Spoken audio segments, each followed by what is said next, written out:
Bertemu kembali dengan Mem Heni di sini. Dan di sini Mem Heni akan melanjutkan pembelajaran kita pada kali ini. Kita masih membahas di tema 2 ya, tematik tema 2, subtema yang ketiga, dan kita lanjutkan pembelajaran yang keempat sampai dengan keenam. Bagaimana? Kalian sudah siap untuk belajar? Dan jangan lupa berdoa sebelum belajar. Oke? Mari.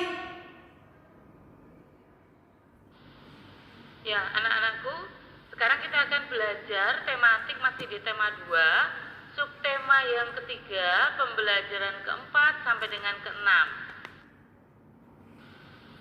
Nah, kali ini kita akan belajar pelajaran IPS ya, tentang pelaksanaan pembacaan teks proklamasi kemerdekaan.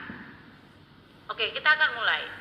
Pelaksanaan pembacaan naskah proklamasi kemerdekaan itu dilaksanakan pada hari Jumat tanggal 17 Agustus 1945 di Jalan Pegangsaan Timur nomor 56 Jakarta. Nah, para tokoh pergerakan nasional Indonesia menjelang pukul 10 itu semuanya sudah hadir ya di rumah kediaman Insinyur Soekarno. Untuk apa? Untuk menjadi saksi pembacaan teks proklamasi kemerdekaan bangsa Indonesia itu. Nah, berikut ini adalah acara yang disusun dalam upacara pembacaan teks proklamasi di kediaman Insinyur Soekarno. Yang pertama, pembacaan teks proklamasi kemerdekaan Indonesia. Acara yang kedua, pengibaran bendera merah putih. Dan acara yang ketiga, sambutan Wali Kota Jakarta saat itu yang dijabat oleh Suweryo dan Dr. Muwardi. Nah, Latif Hendraningrat sendiri memberikan aba-aba siap kepada seluruh barisan pemuda untuk apa? Untuk berdiri tegak dengan sikap sempurna untuk melaksanakan upacara tersebut. Nah, dengan suasana yang hening dan penuh khidmat, Bung Karno membacakan teks proklamasi dengan didampingi oleh Bung Hatta. Nah, setelah pembacaan proklamasi kemerdekaan, maka dilanjutkan dengan pengibaran bendera Sangsaka Merah Putih, di mana pengibaran itu dilakukan oleh Suhud dan Latif Hendraningrat, di mana Suhud bertugas mengambil bendera dari atas baki itu nampan ya, yang telah disediakan, dan mengibarkannya dibantu oleh Latif Hendraningrat. Nah, setelah bendera sudah siap, kemudian sang merah putih mulai dinaikkan perlahan dengan diiringi syair lagu Indonesia Raya yang merupakan lagu kebangsaan Indonesia yang diciptakan oleh W.R. Supratman. Nah, bendera Sangsaka Merah Putih itu sendiri dijahit oleh siapa? Ya, oleh Ibu Fatmawati. Siapa Ibu Fatmawati itu? Beliau adalah istri dari Insinyur Soekarno. Nah, seusai pengibaran bendera merah putih, acara dilanjutkan dengan sambutan dari Wali Kota Jakarta yaitu Suwiryo dan Dr. Muwardi. Nah, dalam pembacaan teks proklamasi yang dilakukan oleh Insinyur Soekarno itu pertama kali naskahnya itu ditulis tangan oleh Insinyur Soekarno dan kemudian diketik oleh, iya betul, Sayuti Meleh. Jadi yang menulis tangan itu adalah Insinyur Soekarno, yang mengetik itu adalah Sayuti Meleh. Ya. Nah, yang menandatangani siapa? Yang menandatangani adalah Soekarno-Hatta atas nama bangsa Indonesia. Nah, kalian bisa lihat itu perbedaan. Yang di sebelah kiri itu adalah tulisan tangan Bung Karno, dan yang di sebelah kanan itu adalah yang sudah diketik oleh Sayuti Meleh dan ditandatangani oleh Soekarno-Hatta atas nama bangsa Indonesia. Nah, kita masih lanjut IPS ya. Sekarang kita akan membicarakan tentang perubahan masyarakat pada masa Orde Baru. Ya, pada masa Orde Baru.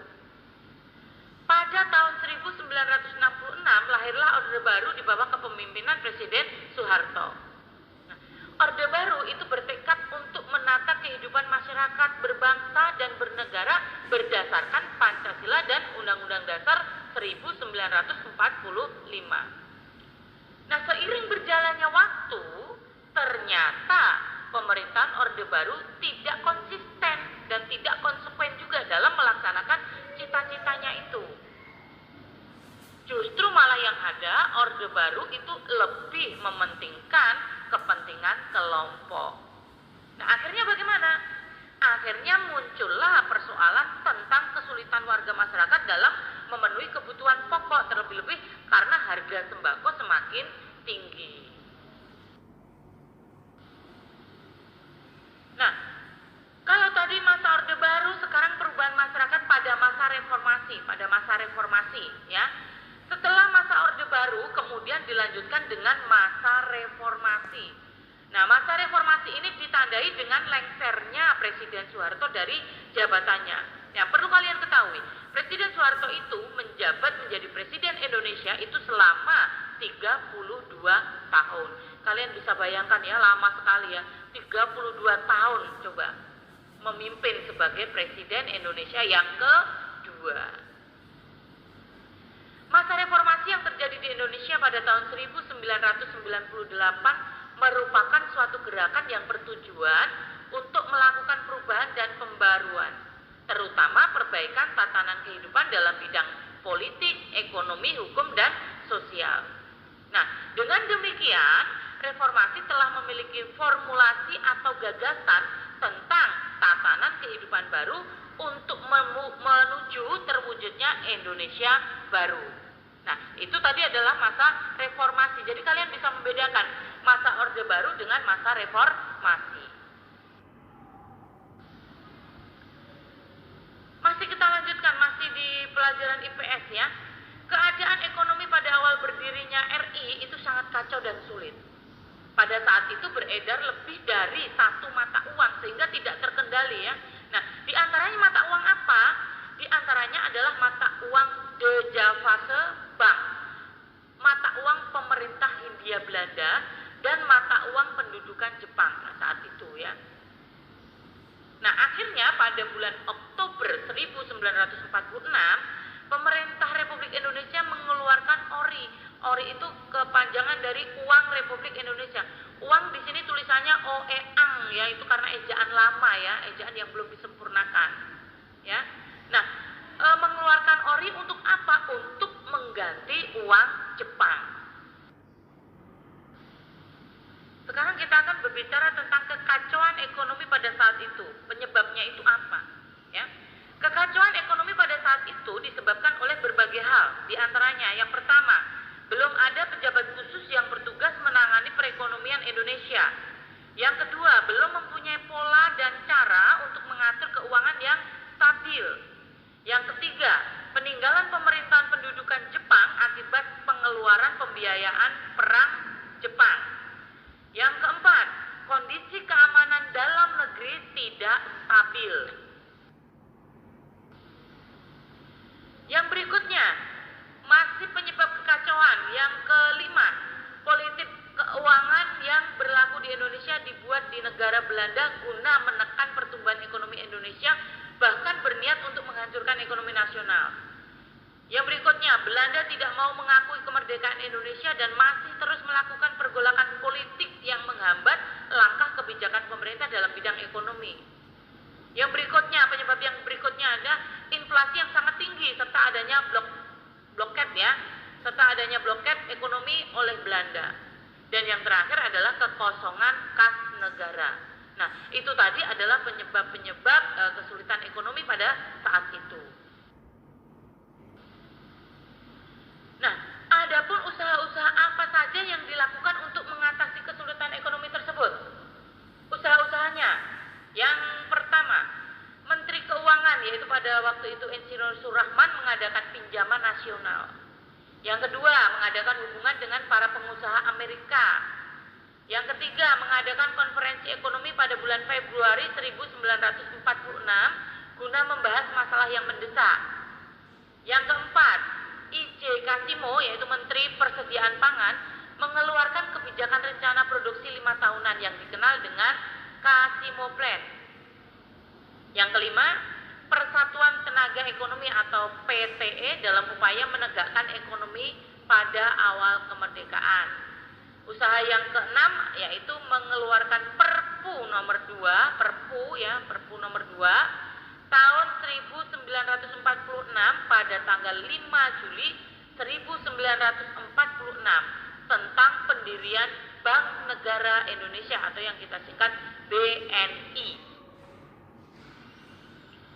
Oke anak-anakku sekalian, kalau tadi kita sudah belajar tentang IPS ya, tentang kekacauan ekonomi pada saat itu ya. Nah sekarang kita beralih ke SPDP yaitu masih tentang tari daerah.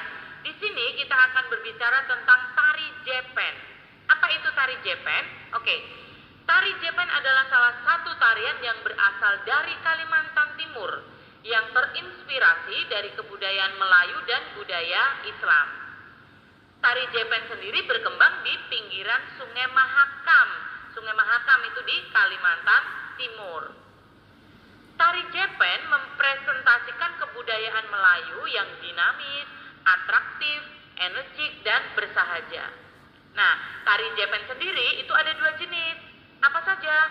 Yang pertama adalah tari Jepen Eroh, dan yang kedua adalah tari Jepen Genjoh Mahakam. Kita lanjut. Tari Jepen Eroh tidak meninggalkan gerakan aslinya seperti ragam penghormatan, gelombang, sambas tangan, samba penuh, gengsot, ragam anak, dan lain-lain.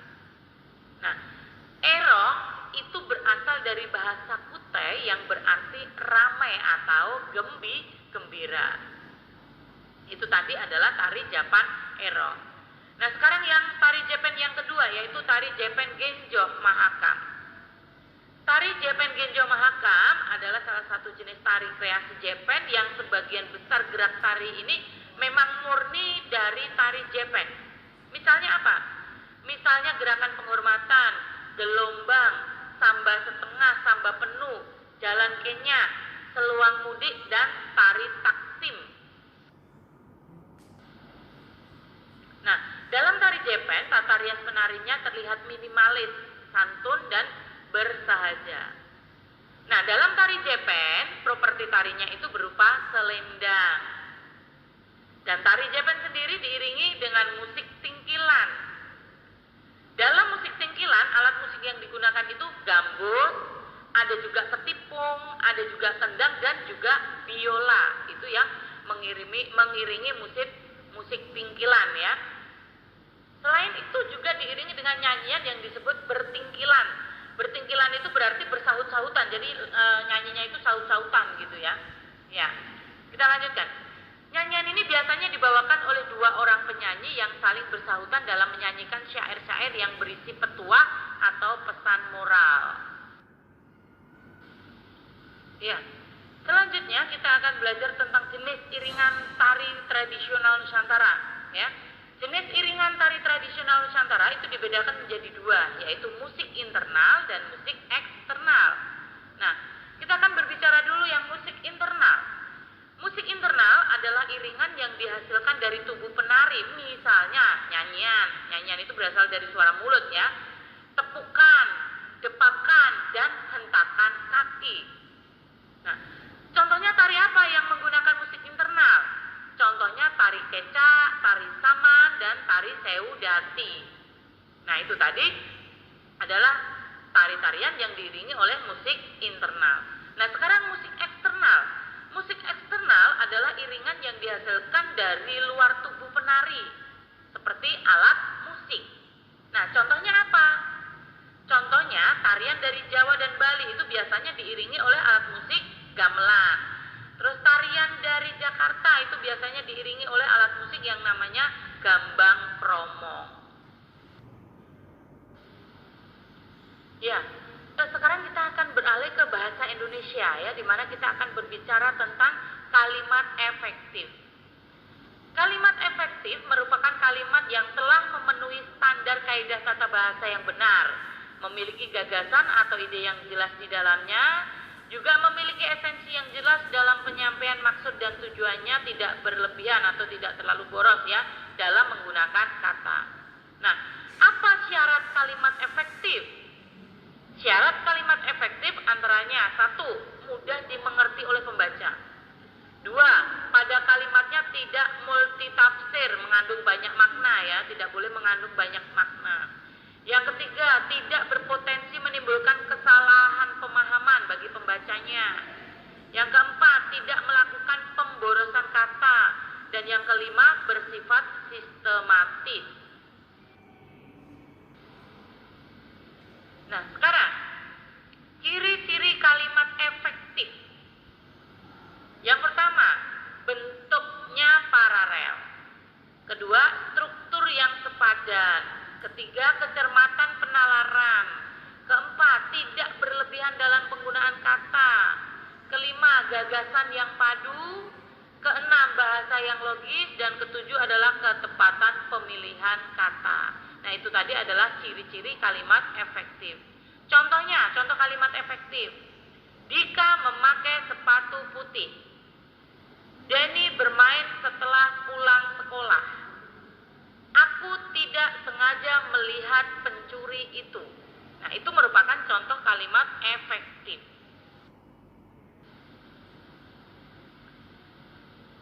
Sekarang contoh yang kalimat tidak efektif.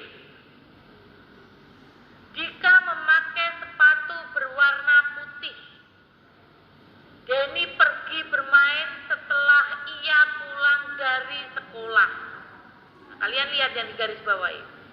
Aku tidak sengaja menonton aksi pencuri itu. Menonton aksi pencuri itu. Ya, itu tidak efektif. Efektifnya ya seperti tadi, Dika memakai sepatu putih. Seperti itu, ya. Oke, kita lanjutkan. Kalau tadi kalimat efektif, sekarang kita beralih ke kata baku. Meskipun kemarin sudah belajar juga ya, di pembelajaran pertama sampai ketiga juga sudah ada kata baku, kita pelajari lagi supaya kalian tetap mengerti. Kata baku merupakan sebuah kata maupun ejaan yang digunakan sudah sesuai dengan pedoman atau kaidah bahasa Indonesia dalam KBBI, Kamus Besar Bahasa Indonesia. Kata baku umumnya sering dipakai pada kalimat resmi, baik itu dalam bentuk tulisan maupun pengungkapan kata-kata. Ciri-ciri kata baku. 1. Tidak dipengaruhi bahasa daerah. 2. Tidak dipengaruhi bahasa asing. 3. Pemakaian imbuhan secara eksplisit.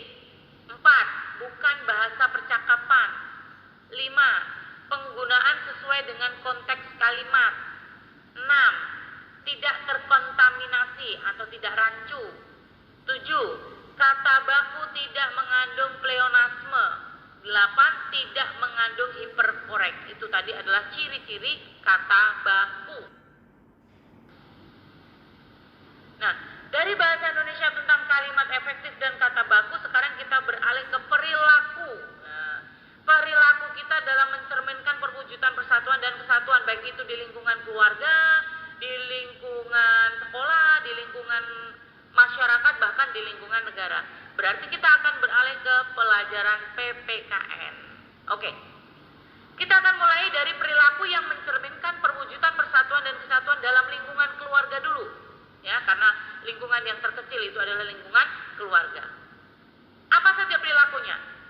Yang pertama, saling mencintai sesama anggota keluarga. Jadi sesama anggota keluarga itu tidak boleh bermusuhan. Yang kedua, mengakui keberadaan dan fungsi tiap-tiap anggota keluarga. Yang ketiga, mengembangkan sikap tenggang rasa dan tepo saliro. Sikap tenggang rasa saling menghormati di antara anggota keluarga. Sekarang yang berikutnya, perilaku yang mencerminkan perwujudan persatuan dan kesatuan dalam lingkungan sekolah. Apa saja kira-kira perilakunya? Yang pertama, mentaati peraturan dan tata tertib sekolah. Yang kedua, menghindari perselisihan maupun pertengkaran antar warga sekolah. Yang ketiga, tidak membeda-bedakan suku, ras, agama, dan antar golongan, ya. Jadi kita di sekolah itu harus mentaati peraturan dan tata tertib sekolah. Yang berikutnya yaitu adalah perilaku yang mencerminkan perwujudan persatuan persatuan dan kesatuan dalam lingkungan masyarakat. Nah, kita sudah berbicara ke lingkungan masyarakat. Apa saja perilaku yang mencerminkan perwujudan persatuan dan kesatuan dalam lingkungan masyarakat? Yang pertama, ya, membersihkan lingkungan bersama. Dengan cara apa biasanya? Iya, kerja bakti itu ya, membersihkan lingkungan dengan cara kerja bakti. Yang kedua, bekerja sama dalam menjaga keamanan lingkungan. Biasanya diadakan apa? Ya, siskamling, ya betul. Yang ketiga, bergotong royong membangun lingkungan sekitar, misalnya membangun pos ronda, ya dilakukan dengan bergotong royong. Memperbaiki jembatan, itu sehendaknya juga dilakukan secara bergotong royong. Dan perilaku yang keempat yaitu adalah hidup rukun dengan semangat kekeluargaan antar warga masyarakat. Nah, itu sangat penting ya, hidup rukun dalam masyarakat. Karena kita itu manusia sebagai makhluk sosial, saling membutuhkan satu dengan yang lain. Kita tidak bisa hidup sendiri. Nah, sekarang perilaku yang mencerminkan perwujudan persatuan dan kesatuan dalam lingkungan negara. Nah, kalau dalam lingkungan negara berarti sudah yang terbesar ya, dalam lingkungan negara. Ya, apa saja? Yang pertama, mendahulukan kepentingan bangsa dan negara di atas kepentingan pribadi dan golongan. Yang kedua, memberikan kesempatan yang sama kepada suku bangsa untuk memperkenalkan kesenian daerahnya ke daerah lain. Ya, jadi sama-sama saling memperkenalkan suku bangsa ya. Yang ketiga, memajukan pergaulan demi persatuan dan kesatuan bangsa. Dan yang keempat, memberikan kesempatan yang sama kepada semua daerah untuk mengembangkan kebudayaan daerah lain. Nah, itu tadi adalah perilaku yang mencerminkan perwujudan persatuan dan kesatuan dalam lingkungan negara.